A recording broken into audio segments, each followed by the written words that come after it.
देखिए, जब तक वहां जाने की इजाजत नहीं मिलती तब तक वहां जमीन पर क्या चल रहा है इस पर कुछ भी कहना जो है मात्र जो है अपने विचार हो सकते हैं। वहां के लोगों की हालत कैसी है, वहां रोटी पानी की व्यवस्था कैसी है, वहां जो है बिजली की व्यवस्था कैसी है, कितने लोग घायल हैं, कितने लोगों की जान गई है, कितने लोग जो हैं कस्टडी में हैं, कितने निर्दोष हैं, कितने दोषी है, क्या पुलिस कार्रवाई कर रही है, इसके ऊपर कोई भी टिप्पणी करना तब तक सही नहीं है जब तक वहां जाने की इजाजत नहीं मिलती, क्योंकि हम वहां जाके ही बता सकते हैं। अभी हम पे क्या है, पुलिस की बाइट है, एडमिनिस्ट्रेशन की बाइट है, इसके अलावा क्या है, आम जनता क्या, मीडिया से तो जनता बात नहीं कर रही। मैंने बहुत सारे इंटरव्यूज देखे हैं, कोशिश की है जानने की, इंटरनेट वहां का भी प्रॉपर काम नहीं कर रहा, तो हम लोगों से उस तरह कनेक्ट नहीं हो पा रहे हैं, इसलिए बार बार हम लोग जाने की मांग कर रहे हैं। लेकिन वो कहते हैं कि लॉ एंड ऑर्डर डिस्टर्ब हो जाएगा, तो हम जिम्मेदार होने के नाते ये भी नहीं चाहते कि लॉ एंड ऑर्डर डिस्टर्ब हो जाए, लेकिन प्रायोरिटी ये है कि शांति बहाल हो।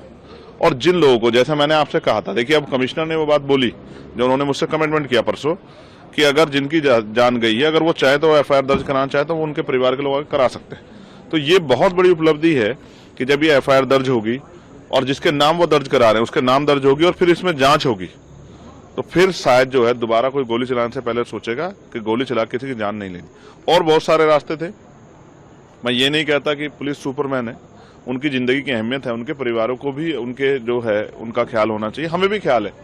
लेकिन जिस तरह से सरकारी मशीनरी पे जब निजीकरण बढ़ रहा है तो क्या आरोप लगता है कि सरकारी काम बड़े धीरे से होता है, इसलिए हमें निजीकरण करना है, प्राइवेट सेक्टर की तरफ बढ़ना है। लेकिन यहां क्या हुआ, 19 तारीख को पिटीशन दायर हुई, सिंगल पार्टी जो है ऑर्डर हो गया और उसके बाद शाम में सर्वे टीम गठित होगी और सर्वे के लिए भी निकल गई टीम। तो इतना तेजी से काम बिना किसी पहले से पूर्व निर्धारित साजिश के अलावा नहीं हो सकता, इसलिए हमें सब लोगों पर शक है। और मैं ये नहीं कह रहा कि दोषी कौन है, किसने क्या किया, क्या वहां विषय आ रहा है। मेरा कहना यह है कि इसकी फेयर जांच हो और वो सुप्रीम कोर्ट की निगरानी में सीबीआई द्वारा हो, जो दूध का दूध और पानी का पानी हो जाए। क्या इसके पीछे रीजन है, उन पर कार्रवाई होनी चाहिए। मैं चाहता हूं दोबारा ऐसी हिंसा ना हो, क्योंकि हिंसा जब होगी तो बुनियादी मुद्दों से ध्यान हट जाएगा।